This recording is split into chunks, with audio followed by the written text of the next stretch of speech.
You're sitting alone on a Friday night scrolling through social media. You see posts of people at parties, group selfies, endless streams of laughter and camaraderie, and there you are, solo with nothing but your thoughts. Society tells you that lack of friends means you're what exactly? A loser? Unsuccessful? Unloved? Hold up. Before you start spiraling into self-doubt and loathing, let's hit the brakes and dissect this for a moment. First off, let's talk about these societal perceptions. We're bombarded with the idea that having a large social circle is synonymous with success and happiness. Movies, TV shows, Instagram influencers, they all paint this picture that if you're not surrounded by a gang of friends, you're doing life wrong. But is that really the case? Here's the thing. Societal norms and perceptions often miss the mark. They create this illusion that our worth is measured by the number of people in our lives. But what if I told you that's all BS? That having fewer friends, or no friends at all, doesn't define your value as a person? In this video, we're going to challenge these deeply ingrained perceptions. We'll explore the real implications of having fewer friends and what it truly means for your personal growth and happiness. Spoiler alert, it's not what you think. By the end of this, you'll have a fresh perspective on friendships and solitude, and maybe, just maybe, you'll start to see that your worth isn't tied to how many people you have around you, but how you value and understand yourself. So let's dive in and unravel the myths and truths about the so-called lack of friends. The importance of friendships. You've probably heard it 1,000 times. Humans are social creatures. But what does that really mean? Imagine a world where you wake up, go through your day, and sleep without a single interaction. Sounds bleak, right? That's because deep down, we're wired to connect. Psychologists have long studied the need for social connections. Abraham Maslow, for instance, placed love and belonging right smack in the middle of his famous hierarchy of needs. Without those social bonds, our sense of fulfillment takes a nosedive. We're talking about fundamental psychological well-being here. But let's not just take it from psychologists. Philosophers, too, have pondered the essence of human connection. Aristotle, that ancient Greek dude who had a knack for understanding human nature,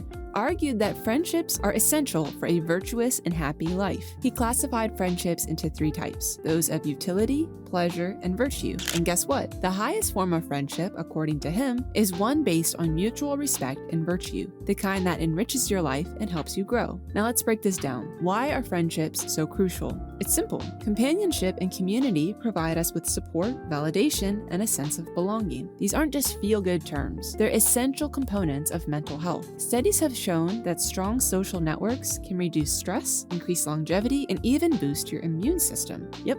Having friends can literally make you healthier. But there's more. Friendships also serve as mirrors. They reflect back to us our strengths, weaknesses, and areas for growth. Through interactions and shared experiences, we learn more about ourselves and the world around us. It's through these social bonds that we find meaning and purpose. So when you hear that humans are social creatures, remember it's not just a catchy phrase. It's a profound truth rooted in psychology and philosophy. We're designed to connect, to form bonds, and to thrive in the company of others. But as we'll explore later, it's not just about the quantity of friendships, but the quality that truly matters. In the next section, we'll tackle the misconceptions around having fewer friends and why society might have it all wrong. Stay tuned. Debunking misconceptions. You know that moment when you're at a party, feeling out of place because you know barely anyone there? Society would have you believe that if you're not constantly surrounded by friends, you're somehow less valuable or successful. But let's call this out for what it is. Pure misconception. First, let's challenge this belief head on. The notion that your worth is tied to the number of people you know is not just flawed, it's toxic. Social media amplifies this with its endless streams of party pics and friend count bragging. But quantity doesn't equate to quality. The reality is, you can have a vast network of acquaintances and still feel profoundly lonely. Let's take a look at some successful individuals who defy this misconception. Take Warren Buffett, for example. This guy is one of the richest people on the planet, yet he keeps his circle incredibly tight. He's famously said that he can count his close friends on one hand. Does that make him less valuable or successful? Not a chance. His focus on deep, meaningful relationships over a large social network has arguably contributed to his immense success and happiness. Or consider J.K. Rowling, the mastermind behind the Harry Potter series. Before her meteoric rise to fame, she faced numerous rejections and hardships, often finding solace in a few close friends rather rather than a vast social circle. Her small supportive network provided the encouragement she needed to persevere and ultimately succeed. The point is, it's not the number of friends that matters, it's the depth and quality of those relationships. We live in a culture obsessed with numbers, followers, likes, friends, but these metrics don't measure true connection or personal value. Anecdotally, think about those moments when you've had a profound conversation with a close friend. That connection, that understanding, often outweighs a dozen superficial interactions at a party. It's in these deep connections that we find true support, validation, and a sense of belonging. So, next time you catch yourself feeling inadequate because you don't have a large social circle, remember this: your value isn't determined by the number of people around you, but by the richness of your connections and the authenticity of your relationships. In the following section, we'll dive into the concept of self-reflection and accountability. How can you cultivate meaningful relationships, and what role do you play in your social dynamics? Stay tuned. Self-reflection and accountability. Let's say you're sitting alone on a Saturday night, wondering why you don't have any more friends. It's easy to blame the world around you, but let's flip the script and turn the spotlight inward. This is where self-reflection and accountability come into play. First, let's talk about self-reflection. It's easy to point fingers and find fault in others, but growth starts with looking at yourself. Reflect on your behaviors, attitudes, and patterns. Are you genuinely open to new friendships, or are you putting up walls? Do you invest time and effort into maintaining relationships, or do you expect them to magically sustain themselves? Self-reflection isn't about beating yourself up. It's about understanding your role in your social life. Maybe you've been hurt before, and now keep people at an arm's length. Perhaps you're so focused on work or personal goals that you've neglected your social connections. Whatever the case, acknowledging your part is the first step toward meaningful change. Here's where the real work begins: asking yourself the tough questions. Start with these. 1. Am I approachable? Do you give off vibes that invite conversation, or do you seem distant and uninviting? Your body language and demeanor can significantly impact how others perceive you. 2. Do I prioritize my relationships? Friendships require effort and time. Are you making time for others, or are you always too busy? Reflect on how you allocate your time and whether you're making room for social interactions. 3. What kind of friend am I? Are you supportive, reliable, and empathetic, or do you only reach out when you need something? Being a good friend means being there for others, not just when it's convenient for you. 4. Do I have unrealistic expectations? Sometimes we expect too much from others without considering their limitations and circumstances. Reflect on whether your expectations are reasonable and fair. 5. Am I willing to step out of my comfort zone? Building friendships often means putting yourself out there, trying new things, and occasionally facing rejection. Are you willing to take those risks? 6. Do I practice empathy and active listening? Understanding and valuing others' perspectives is crucial. Do you listen to understand or just to respond? Practicing empathy can deepen your connections. Answering these questions honestly can be tough, but it's essential for personal growth. The goal isn't to find faults in yourself, but to understand where you can improve.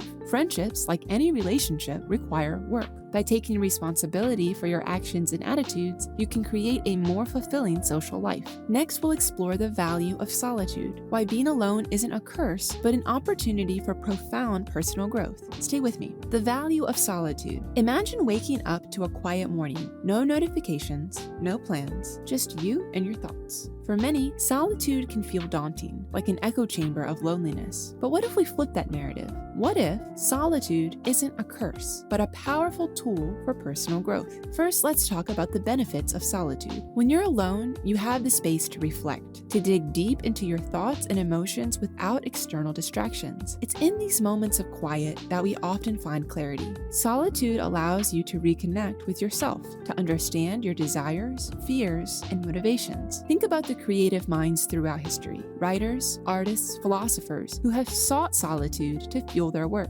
There's a reason for this. Solitude fosters creativity. When you're not bombarded by social interactions and external stimuli, your mind has the freedom to wander, to innovate, and to explore new ideas. Moreover, solitude can boost your emotional well-being. It's an opportunity to recharge, to practice self-care, and to develop a stronger sense of self. When you're comfortable being alone, you're less likely to rely on others for validation. You become more more self-sufficient, more resilient. Now, let me share a personal story. There was a time in my life when I found myself in a new city, far from friends and family. Initially, the loneliness was overwhelming, but instead of drowning in it, I chose to embrace it. I spent time exploring the city on my own, reading books that had been gathering dust, and reflecting on my life and goals. During this period, I stumbled upon a quote by the philosopher Blaise Pascal. "All of humanity's problems stem from man's inability to sit quietly in a room alone." This resonated with me deeply. It made me realize that solitude isn't something to be feared, but a state to be embraced. It's in those quiet moments that we confront our true selves and grow. Solitude also taught me the importance of quality over quantity in relationships. I learned to cherish the few meaningful connections I had, rather than chasing after superficial social interactions. It helped me prioritize what truly matters. So if you find yourself alone, don't rush to fill the silence. Instead, use it as a time to grow, to reflect, and to nurture your inner self. Embrace solitude as a gift, not a punishment. In the next section, we'll dive into practical ways to build meaningful connections. How do you find and nurture friendships that truly matter? Stick around. Building meaningful connections. You're at a cafe sipping your coffee, and you glance around. People are engrossed in conversations, laughter echoing through the room. You wonder, how do you build those kind of meaningful connections? The good news is it's not about the number of people you know, but the depth of your relationships. First, let's talk about some practical advice for building these connections. Start by being genuinely interested in others. Ask questions, listen actively, and show empathy. People can tell when you're truly engaged, and it fosters a sense of trust and understanding. Don't just talk about yourself. Make an effort to understand their stories, experiences, and perspectives. Another key is to be vulnerable. Share your own experiences and feelings. It's scary, but vulnerability is the foundation of intimacy. When you open up, you invite others to do the same, creating a deeper bond. Consistency is also crucial. Relationships don't thrive on occasional check-ins. Make regular efforts to stay in touch, whether it's through a quick text, a call, or a coffee meetup. Show that you value and prioritize the relationship. Now let's delve into the concept of quality over quantity. Society often glorifies having a large social network, but true fulfillment comes from a few deep, meaningful connections.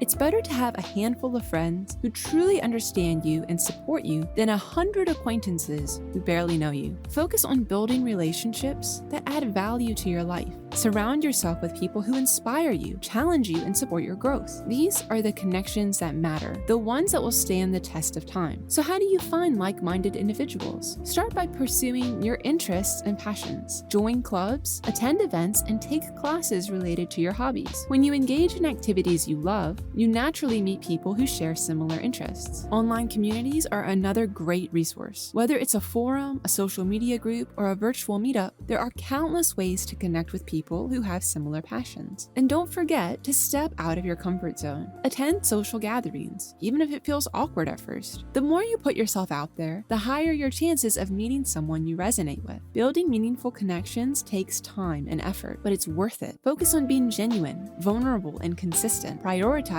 quality over quantity, and seek out like-minded individuals through your passions. By doing this, you'll cultivate relationships that enrich your life and bring true fulfillment. In the final section, we'll summarize everything we've discussed and leave you with some final thoughts on the true value of friendships and solitude. Stay tuned. So, what does it mean if you lack friends? It certainly doesn't mean you're less valuable or destined for a lonely life. Throughout this video, we've debunked societal misconceptions about friendships, explored the importance of quality over quantity, and discussed the benefits of solitude. We've also covered practical advice for building meaningful connections and finding like-minded individuals. Remember, the number of friends you have doesn't define your worth. Embrace solitude as a time for self-reflection and personal growth. Focus on cultivating deep, meaningful friendships rather than chasing a large social network. Be genuine, vulnerable, and consistent in your efforts to connect with others. Final thought, your value isn't determined by how many people you know, but by the authenticity and depth of your connections. Take this opportunity to reflect on your relationships and make a conscious effort to nurture the ones that truly matter. If you found this video insightful, hit the like button and share it with someone who might benefit from it. Don't forget to subscribe to this channel for more content that challenges societal norms and promotes personal growth. And as always, keep questioning the world around you and striving for meaningful connections. See you in the next video.